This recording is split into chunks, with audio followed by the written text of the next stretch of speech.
All right, what's going on, everybody? It is Alpacino here, and yeah, still same day. Like I said, we just finished up the PlayStation debacle, but now we're going to be talking about Xbox. Xbox just came out with some information. We talked about the layoffs and everything like that, and it's been pretty terrifying, pretty scary. A lot of people have been worried. Media has been breaking out and talking about it, saying like, oh, everybody's getting laid off, things like that. But I read a little bit of it, and it's not as crazy as it seems. So we're gonna go ahead and go through this whole post. We're gonna go through this whole email that she has stated. So let's go ahead and let's get into it. All right. So it says here that Asha Sharma, which is the Xbox CEO, said this. She said, "This is an important email I sent today to all the employees at Xbox team. We are beginning the most significant restructure in Xbox history. After careful consideration, I've made the difficult decision to reduce our team by approximately 3,200 throughout fiscal year 27. This will include approximately 1,600 role eliminations today, and in addition, 4 studios will leave Xbox to new management." Now, it's not right there. It's not getting fired or being let go. They could stay potentially. That whole team could stay when it comes to the acquisition from like another buyer or something like that. And then it all depends on what that buyer is going to do, pretty much, or what the studio is going to do. All right. So then going further, it says, I recognize that a year-long restructuring creates additional challenges. Unfortunately, it is not possible to make all necessary changes in a single day, which is true. And I wanted to be direct about that scale. I know this is painful. These changes will directly affect people who have poured their creativity into building Xbox. Many joined us through acquisitions, while others were recruited here, or sought us out, or sought us out because they loved this industry, and loved Xbox. Today's decisions do not reflect their talent or dedication. So yeah, it does suck that people that loved Xbox, that have been there since the beginning, some people that got there because they got acquired, like Activision or things like that, they are potentially going away. All right, so then they said that our business today is not healthy. She said that we are operating at margins that are 3 to 10 times lower than comparable platform and publishing businesses. Probably talking about Sony and Nintendo, maybe. Let's see here. We entered a Gen 9 with a smaller install base and a higher cost structure. To grow, we bet on Game Pass, multi-platform, and a broader portfolio of content. And this is during the Phil Spencer, Sarah Bond whole thing. That's pretty much what happened. While those businesses have created meaningful value, they did not grow at the pace we expected. As that happened, our core business weakened. And we added more teams, more investment, and more time, hoping for a better outcome. And might as well add more money in there too. And now the industry is facing the most severe hardware crisis in its history. We must reset Xbox. So basically saying, hey, there's a problem that is going on in Xbox, and there's a lot of cracks, a lot of fragments, I guess you would say, within the business, within the company, and we need to fix it. Tired of stuff not going right, especially with games and things like that. Like, people are not wanting to buy Game Pass because there are just not that many games that are good that are on Xbox. Or I would say there's not any games that are good on Xbox, because right now, just think about it, the only game that they have running for them right now is Gears of War E-Day, and Clockwork 2 Revolution, that's going to be coming out. But other than that, nothing else. You can't say Halo, because Halo is part of PlayStation, because of at that time is with it's with Phil Spencer and with Sarah Bond, and they were trying to say that everything is an Xbox and everything like that, including PlayStation, I guess. So they wanted to do cross-platform and all that stuff.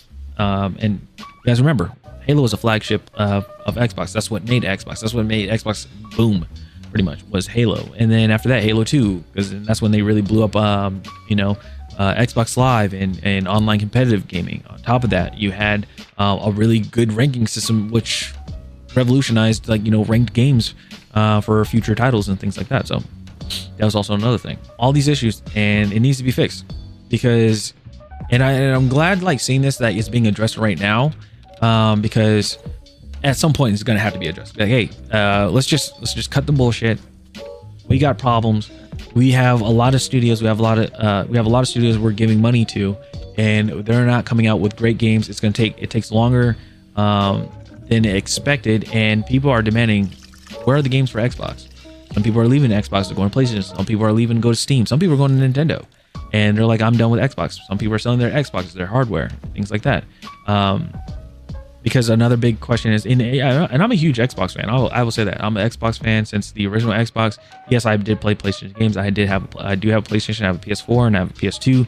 I don't have a PS5 or anything. But where I'm going with this is that when purchasing an Xbox, it's like, well, what's the reason why I want to purchase an Xbox?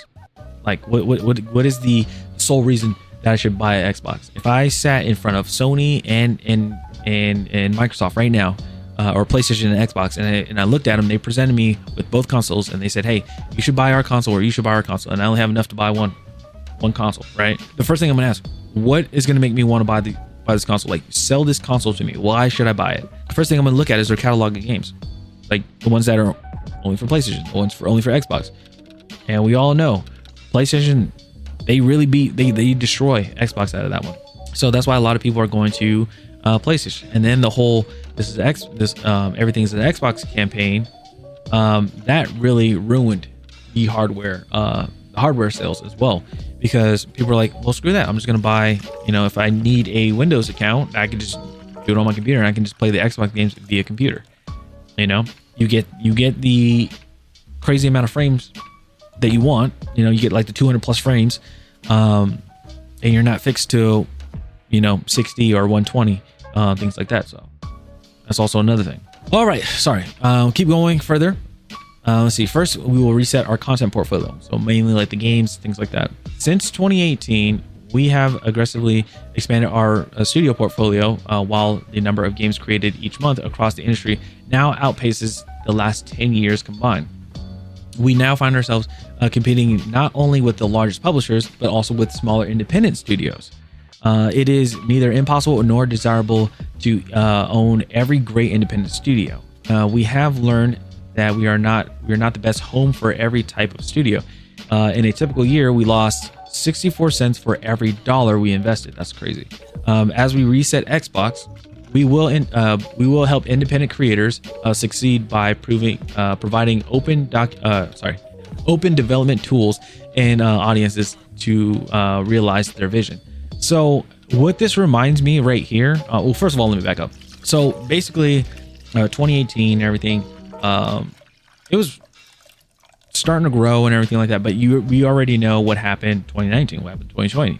COVID happened, quarantine happened, because everybody was inside.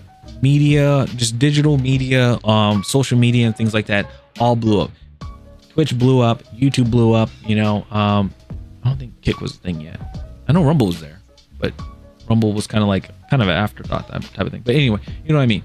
All these social medias and digital media and stuff like that really blew up. People made careers and stuff off of that too as well. So yeah, a lot of crazy stuff happened there, and investors, they're like, oh, look, this is making a lot of money. This is making a lot of money. If you can recall, there was a lot of esports organizations that just signed a ton of content creators, because investors were starting to invest into that esports organization. So they're like, hey, we have all this money. We can go ahead and either stand up another esports team for this game, or what we can do is we can hire some more content creators, give them a contract, and they can, be a content creator for our esports org. That's pretty much what happened. Video games wise, more investors, they all wanted to come in, shareholders as well. They wanted to come in and be like, hey, we'll dump a whole bunch of money into your guys' games. We want this game, we want this game, we want that game, something like that. Obviously, these studios are like, well, holy crap, we got this much money and everything like that. Instead of like divvying up, what they're saying is, oh, let's go ahead and let's just hire a ton of people. We got all this money, we can go ahead and hire all of them. And it got to the point where, hey, you got too many people, which came to bloat. And when it comes to budgets and everything like that, that's why we're probably getting like over hundreds of $1 million of a budget for video games, because you need to pay all those people that that you have. So what's the way to do it? You got to cut people out. You got to start cutting down people on the team or in the studios and things like that to save more money. But the thing is, this should apply to the next game. So like, because you had, I don't know, let's say for example, you had like 20,000 people working on one video game, which I still think is insane. And you had like 100 million or let's say a $300 million budget, right? For development and stuff. If you cut your team down, I'm just going to say by half, right? Then you shouldn't be getting a $300 million budget for the next game. It should actually be lower. Does it suck? Yeah. But here's the thing. If you are going to get a smaller budget for the game, now you have to be very, you have to really think about what you're going to be putting in the game and things like that. You're not going to be you're probably not going to be putting a whole bunch of actors and actresses in there because they want a good amount of money, right? So there's that. Voice actors. You're probably not going to get like really famous people. You could just get some people off of Reddit and things like that that would be willing to do it, but you're not going to get the high luxury stuff. Let's put it that way. And you got to be very cognizant of your money, your spending, and things like that. What if I had?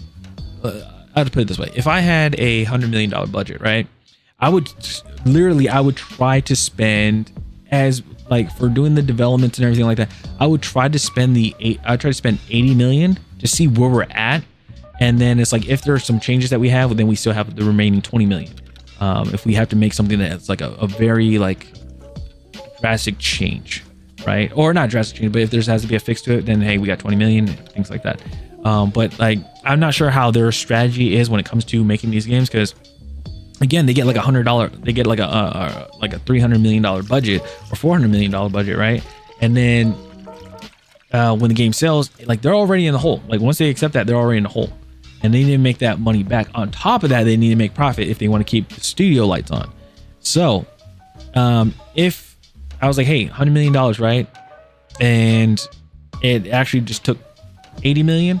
Okay, well, give them back the 20 million. I only owe them $80 million, even though it's a $100 million game. I already paid back 20 million. Which, again, I'm no expert in business and things like that. It's just from my, I guess it's just from common sense from that. That's what I mean. But yeah, when it comes to talking about smaller independent studios, yeah, they're doing very well. Because why? They don't have to deal with the BS. They don't have to deal with people telling them what to do, saying like, oh, this has to be in there, this has to be in here, you have to go by this checklist if you want this game to come out, things like that. They don't have to go through that. They just say, hey, I like this game, I just want to make a game that looks like this, that plays like this looks fun, work on it and things like that, and then sell it, or put it on Steam. And if people like it, hey, that takes off and does well. You see a lot of games like Peak, RV there yet, things like that, especially the friend swap area.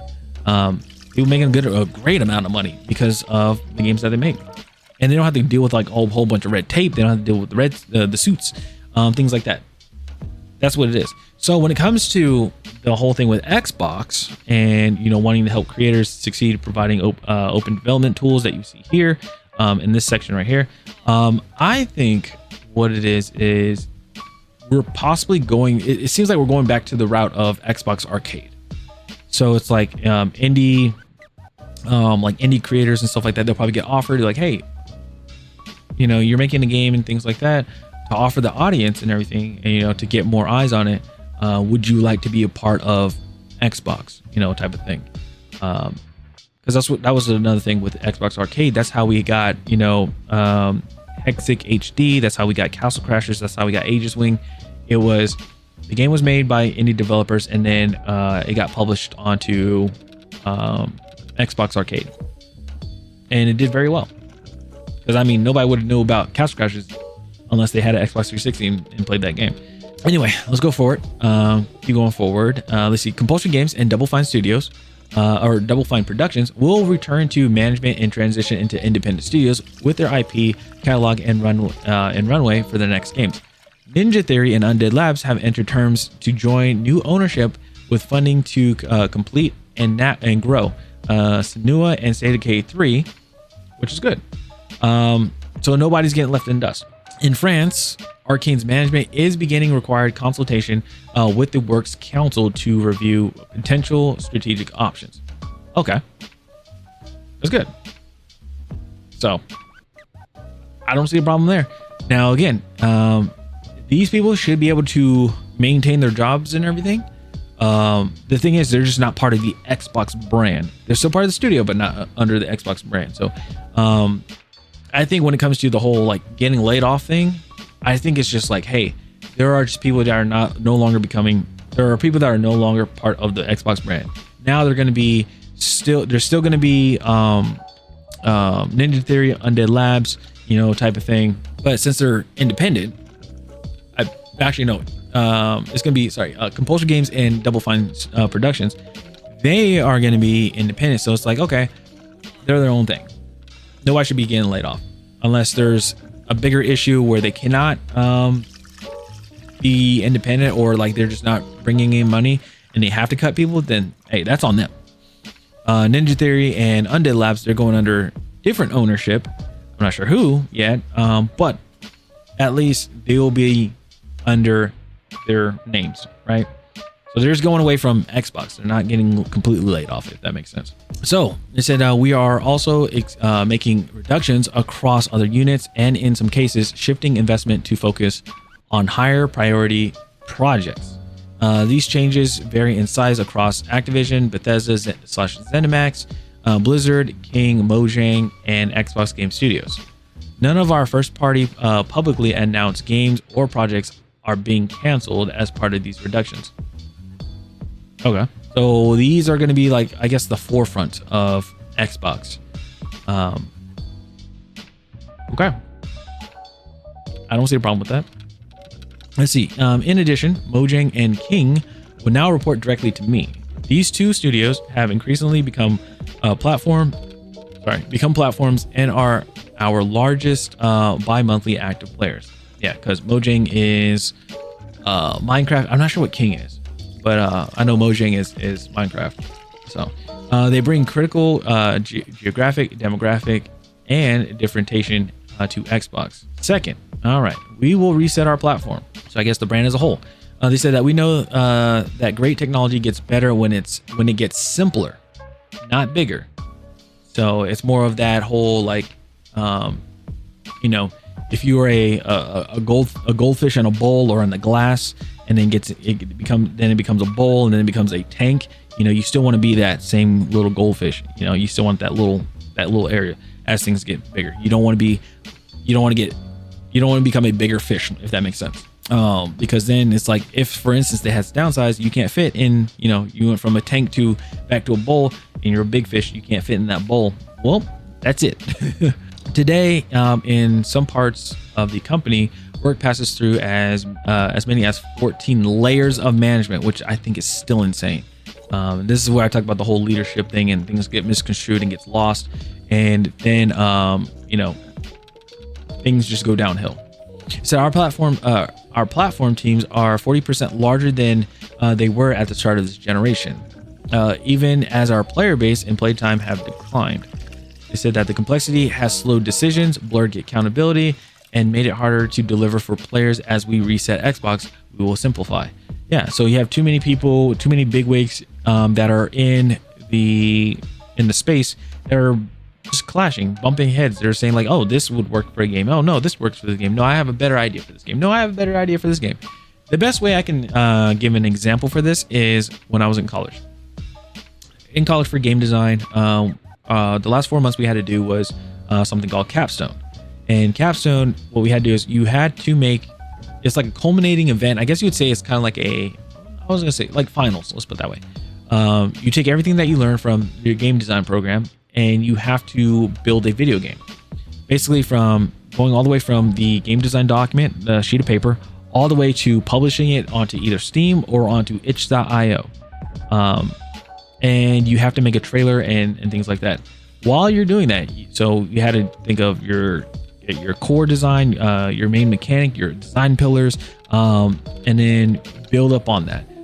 What the idea was, that are like the wrench that was thrown into the machine, I guess you would say, is our instructor said, we're not going to give you a grade at all for the 4 months. We're not going to give you a grade. You will get your grade when you publish. I'm like, okay. It's when you publish and when you present, but that way. On top of that, your game has to be different themes. So it has to be somewhat of a modular type game. So it's like if you were a shooting game, if it was zombies, it's like, okay, so if you aren't shooting zombies, can it be like you're shooting aliens? Things like that. Can it be a military game type of thing? Things of that nature. Like you would have to switch it up at some point. So we went into the whole thing. For my game, or for the game for our group, it was, we wanted to have it as a first person shooter. We wanted to have some movement to it. But also we wanted it to be like Left 4 Dead, because we all played Left 4 Dead and we were playing Back 4 Blood and we loved it. And we wanted to make a game something like that. The levels were pretty simple to do. They were pretty linear. So I was working on the levels, and also I was working on the character. I have like a whole thing on my private on my YouTube. If you guys do want to see that, let me know and I'll make like a separate folder for it, and you guys can go through the whole thing. I will say it's hours and hours and hours long. I'm just gonna let you guys know that now. But yeah, so we have so we were doing that, and while we were talking, some people were like, hey, we want to add superpowers in it. And I'm like, okay, seems kind of weird, right? Because a zombie game, things like that, having superpowers, it's kind of weird. And I was like, okay, what kind of superpowers do you want? And they're like, oh, what if we had like a nuke grenade, like an exploding grenade or something like that does a big amount of damage and stuff. I'm like, okay, don't you think that would make the game kind of easy, because the game, the core design that we had for it is we want to have that sense of feeling overwhelmed, right? There's like World War Z worth of zombies coming at you. If you throw this nuke grenade in, it just completely flattens everybody and there's nobody there. Kind of ruins that process, right? Kind of ruins that thought. So we went back and forth about this. Then they're like, oh yeah, we need, what if we do double jump? Well, if we did, and then I combated against that too. And I said, hey, if we do a double jump, then it's just going to make level designing even worse, because we have to add more pieces to our level to make sure that people cannot get outside of the level and also see outside the level as well. And they said, okay. Well, we argued back and forth about this whole situation, the double jump and everything. We went through 3 months with this double jump idea. I told them it was a bad idea. They still, we clashed about it and everything like that. And then we showed it to our instructor. Our instructor looked at it and they said, why do you guys have double jump if you're in a zombie game and you're supposed to feel overwhelmed? They're like, does the zombies, do they track you as well? Do they double jump and try to hit you while you're in the air? I said, no. They said, so what's the point of this?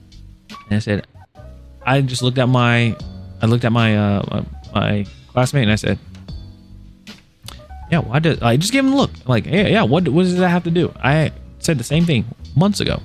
So then our instructor said, oh yeah, maybe you guys should remove that, because then you guys would be able to like fix your level, optimize your level a little bit, and then lower down the file size.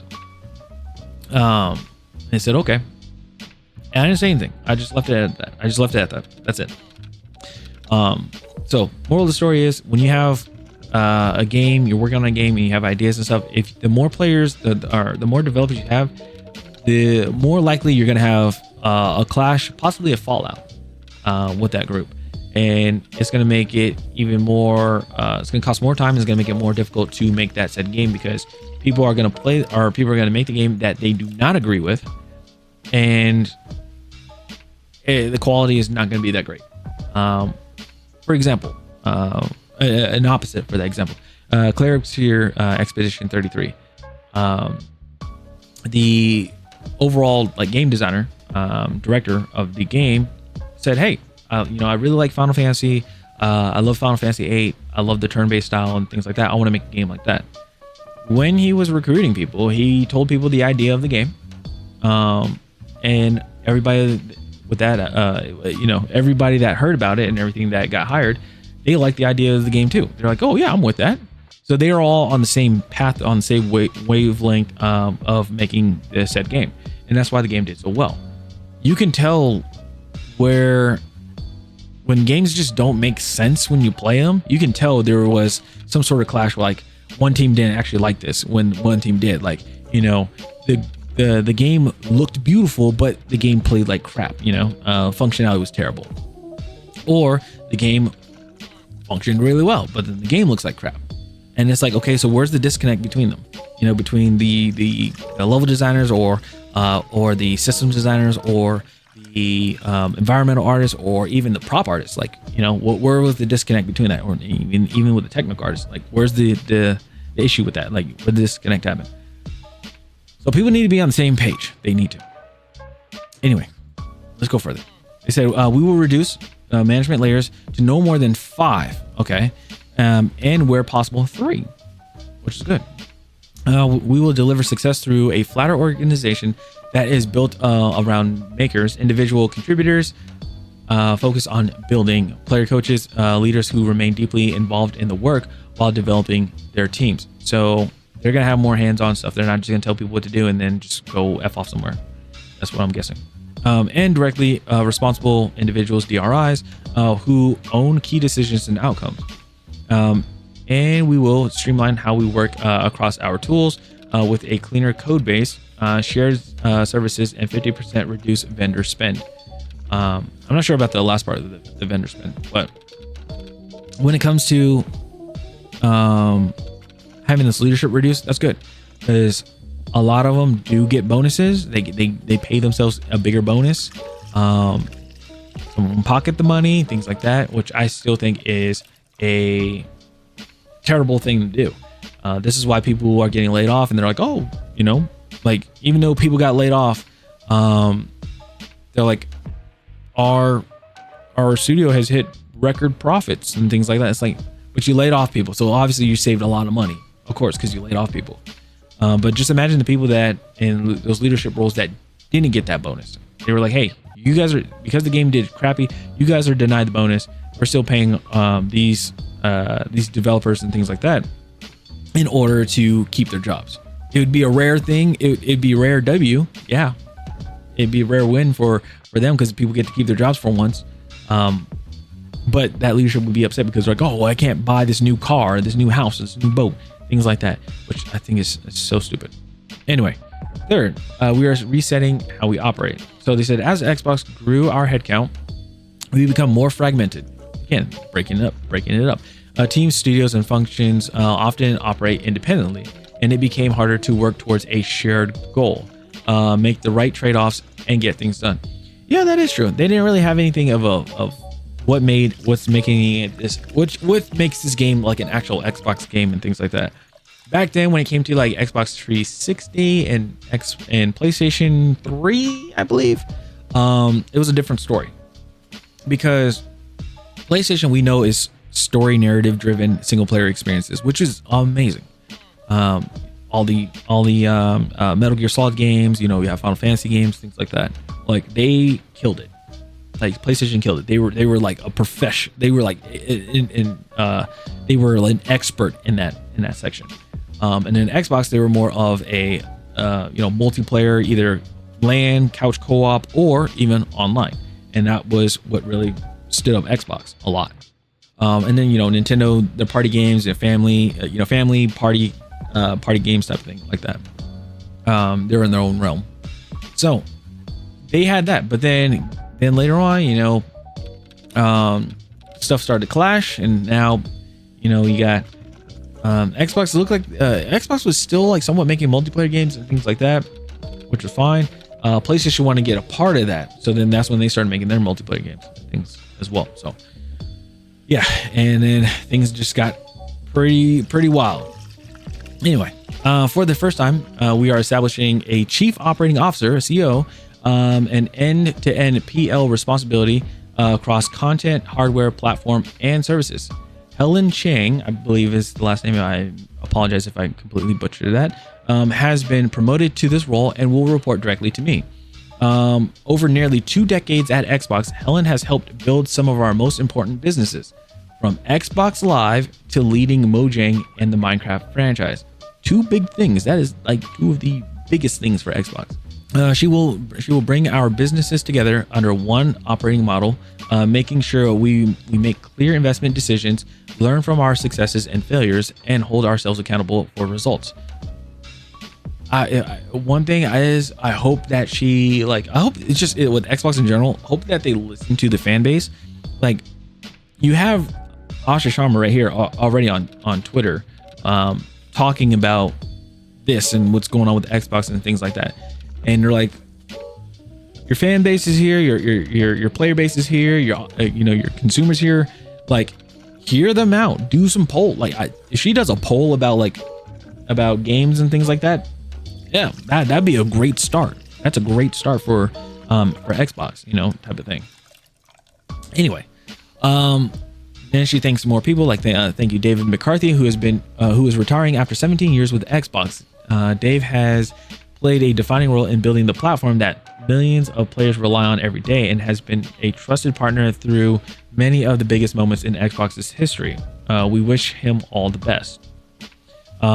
These changes are about a bigger future for Xbox, not a smaller one. Good. Have an end game strategy, a plan, things like that. The next decade of gaming will be larger, more global, and more creative than anything we've seen before. This year, we'll invest as much in Xbox as we ever have, but we'll invest with greater focus, greater discipline, and greater clarity, all in service making Xbox where the world plays and creates. I want Xbox to be one of the few companies that entertains more than 1 billion people each day and gives everyone the opportunity to create and connect. Let's see here. I know that we can achieve this goal. Xbox has many of the most beloved franchises in entertainment history, talented studios around the world, and will return to growth in 2027. History is full of companies that mistake longevity for inevitability. We will not be one of them. Asha. So it's cool to see that. But the thing is, we got to see what's going to happen next. We got to, I understand there's a lot that is said there. There's a lot of stuff I liked, but we got to see what's going to happen next. We got to actually see the actions taken. So studios are getting dropped. They're being sold. Not, I want to say dropped. They are getting sold to other companies. 2 of them are going independent, and then there's one that they are still on the lookout for. They're still trying to find somebody to buy them out, something like that. So I don't see a problem. I don't see a problem with that. Let's see what people had to say here. Zeus Wood, I know this guy. He said, I used to root so hard for Xbox, so much momentum and potential until they did the unthinkable and started selling out. For me, it began when they made Gears Tactics a PC exclusive at launch. Then it trickled to games like Grounded and ultimately the Halo going to competitor platforms. Yeah, that pissed a lot of people off. That, the fact that Halo went to a PlayStation really, really pissed people off. It pissed me off because I'm like, you literally just gave away a flagship, a major flagship. I mean, that was like the tip of the spear for Xbox. Like, you gave that away to PlayStation. And again, it's not her fault. It is the people before. I believe if she was a CEO before that decision was made, most likely Halo would still be an exclusive. It would. The way how she's going with it, with everything, because they were trying to say same thing with Gears. Remember, Gears Reloaded, Gears of War Reloaded, which is Gears 1, went to PlayStation as well, but she was like, oh hell no. She said, oh hell no. So then Gears of War E-Day is now on Xbox, and also Windows, because Microsoft Windows. So yeah, let's see here. The easy solution is just to look for the pink-haired devs that are destroying your IP and send them out on their merry way. People want good games, but the shoved ideologies into what could be good stories shows why your revenue is down. That is true. That is a very true thing. Anything that's just an issue. And if I recall, there's a person, oh goodness, Zoe Quinn, I believe, is in Undead Labs for State of Decay 3, and people found that out. If you guys do not know, Zoe Quinn is one of the reasons for Gamergate 1.0, or 1, I guess you'd say. Talking about there's not many women in the game, in video games, and there needs to be women representation, things like that. I would highly recommend looking up Gamergate 1 if you guys want to get more into that one. It's very insane. Let's see. Ashishar, as an Xbox X, I think is the Xbox One X or Xbox Series X owner, the UI experiences is painful. Hard to believe how challenging it is to simply log in. Person blowing the lawn. Navigate between users, change settings, and use the basic system before entering a game. You guys should start with a total redesign of the UI. Yeah, I mean, overall, I mean, I'm looking at myself for Xbox right now. I just think what we need to do is we need to get rid of the whole Hulu, the Hulu layout thing. Like doing it in video games, get rid of Hulu or the Netflix layout, and have like an own custom layout. You know what? I'd rather have the tiles, like just be like just fill up the whole thing with tiles and just your games right there. Like just do that. Same thing with video games. Like have something like that, or in video games have a drop down, just like, hey, single player, or campaign single player, then have multiplayer. For multiplayer, you click it, the drop down, it says split screen Xbox Live. You click that, then it says ranked or unranked, or like if there's a co-op mode, something like that, put that in there. Like it doesn't need to have these tiles, because then if you have more game modes that come out, then you got to stack those tiles on top of them, and then some of those things get lost. You won't be able to see it. That's my whole thing. That's my whole situation. It happens right now with Battlefield. Like if you try to play squad deathmatch, you can't find the tile because you have to go into a custom search to actually find it, and that is actually bad UI experience and UI design, because you're not able to showcase everything. If I didn't tell, because the example is, if I didn't tell you, hey, there's more modes than you see, then people would never see it. And then obviously looking at numbers and everything during, like, I don't know, a meeting and stuff, they'd be like, hey, this mode is not doing good and this mode is not doing good. Why is that? Oh, because people aren't logging into, or people are not clicking on it. People are not seeing it. Why aren't people seeing it? Well, probably because of the UI design of it. So if you guys do a drop down and you guys have the list of the list of modes and everything like that, or have, I don't know, server browser or something like that, then it would be it'd be a whole different thing. But they don't have that. That's just example one. So yeah, over here, it just looks like people are just tired for stuff. People are just tired of it. People are tired of consoles going up. We did see that she said that consoles were expensive because of the parts and everything like that, and that's because of like AI data centers, especially when it comes to memory and RAM, I believe. But then we just found out that Xbox prices are going up again. This is the second time they're going up. So yeah, people are upset about that. And again, when it comes to the whole thing, like I said, with the PlayStation 1, when it comes to subscription and stuff, those are just constantly going to go up. Those are going to go up no matter what. Yeah, we had Xbox go down, but there's going to be a possibility that there's a crisis and it's going to go up. And also, we don't know anything about physical games or digital. We don't know if the next Xbox was just Project Helix. We don't know if that's going to be a digital only console, or if that's going to have a disc drive in it. We don't know. We have no idea. There's been rumors about it, speculations about it, but nothing confirmed. So yeah, that's all I got for this video. I appreciate everybody. Thank you guys so much for hanging out. And yeah, I'll make sure I have all this information linked down below so you guys can see this email as well. And yeah, and come up with your own, your own thoughts and opinions about it. But I appreciate you guys coming out and hanging out, seeing everything. Also, let me know in the comments down below what you guys think about, well, first of all, the layout and everything of how I'm doing all this stuff. Again, we'll always experiment things with YouTube, and I love it. And on top of that, yeah, let me know what you guys think about just the direction of what Xbox is doing, what the game industry is doing. Like, do you like it? Do you not like it? Do you think Xbox needs this huge reset? Do you think it's not needed? Like, I'd just like to hear everybody's discussions and, like, their thoughts about it, whether you like it or not like it. Either way, I just like to hear people's opinions. So yeah, that's it for the video. I appreciate you guys, and I'll see you guys in the next one. Have a good one. Peace.